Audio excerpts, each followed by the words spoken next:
Look, the coronavirus has impact right around the world, as we know. People are watching their superannuations and travel. Well, of course, it affects sport. And Racing New South Wales met with the ATC to talk about how the Autumn Racing Carnival could be affected by the coronavirus. Joining us now is Brett Devine, ATC General Manager of Communications. Good morning to you, Brett. Thanks so much for joining us. Just off the top quickly, how did those talks go about the carnival?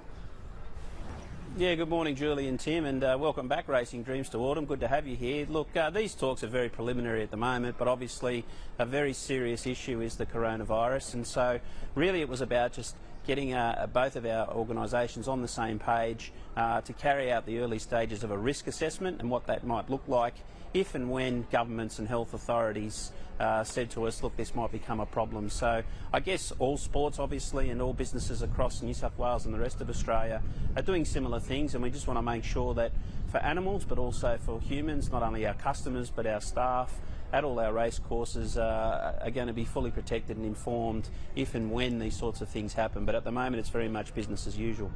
Now, business as usual, we've mentioned, Julie did a package earlier and mentioned Winx, of course, being an amazing autumn. But what about some of these superstars that we're starting to talk about? Tiago Shark today, Castelvecchio coming back next week, Happy Clapper, who was always bridesmaid to Winx. Yeah, absolutely. It'll be unusual not to have Winx here today on Tab Chipping Norton Stakes Day. She won 4 in a row. So the last 4 years, what an extraordinary animal she was. But as you say, Tim, look, chock full of quality here today. 10 of the 14 runners have already won at least one Group 1 race. And I guess in some ways, too, it's a bit of a battle of the colt heroes, one from over the Tasman and one from here. In Tiago Shark, he's got his own big following and a huge group of owners who love to get involved in dressing up and putting hats on, and he's a colt hero in New Zealand. Well, we've got our own one here in Sydney, Happy Clapper, and he ran second to Winx in this race before, and look, today might be his day to really become a real popular winner here at Royal Randwick.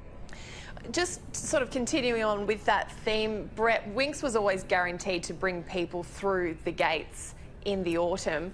How does the ATC prepare for this era without her now? What do you have to think about and plan in terms of that?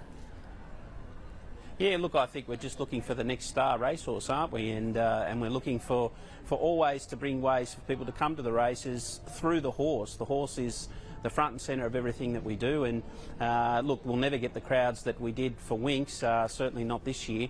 She was something extra special, but all we can do is continue to offer these great races, this great racing today with 2 big Group 1s and the big lead-ups to the Golden Slipper, but other ways too, Jules, is I guess to bring big acts as well to the races on a race day. So the horses are the stars, but then after the last race we get a chance sometimes in carnivals to have bigger names as well.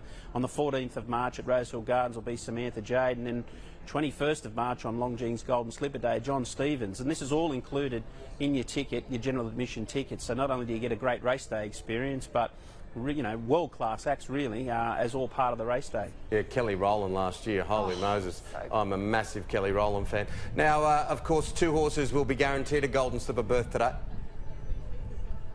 Yeah, look, your program, Tim's called Racing Dreams. Well, this is what dreams are made of, a spot in the Golden Slipper, and we have 2 more lead-ups today in the Skyline and the Sweet Embrace Stakes. And as you say, 2 of those horses, once they win today, are in that world's richest race for 2-year-olds. Gay Waterhouse and Adrian Bott had a winner last week. They've got another horse in Postcode today. They could have 2 runners, and Gay, of course, is aiming to break the record, the training record in the Longines Golden Slipper. It's the race that everyone dreams of winning. It's the race that when you first buy a 2-year-old, you think, wow, can I get a starter in there? Much less can I win it. So we're looking forward to that this week and next week, and of course on the 21st of March at Rosehill Gardens, that big race that really is iconic in Sydney. I just love racing this time of year, Brett. It is just so magical, and I think Sydney really thrives as well. And of course, as I touched on before, the country and provincial championships is just such a brilliant concept as well to bring our country counterparts here to Sydney. So thank you so much for your time, Brett. Lovely to see you as always. We'll be chatting to you again soon. Thanks, Jules and Tim, and yeah, looking forward to it.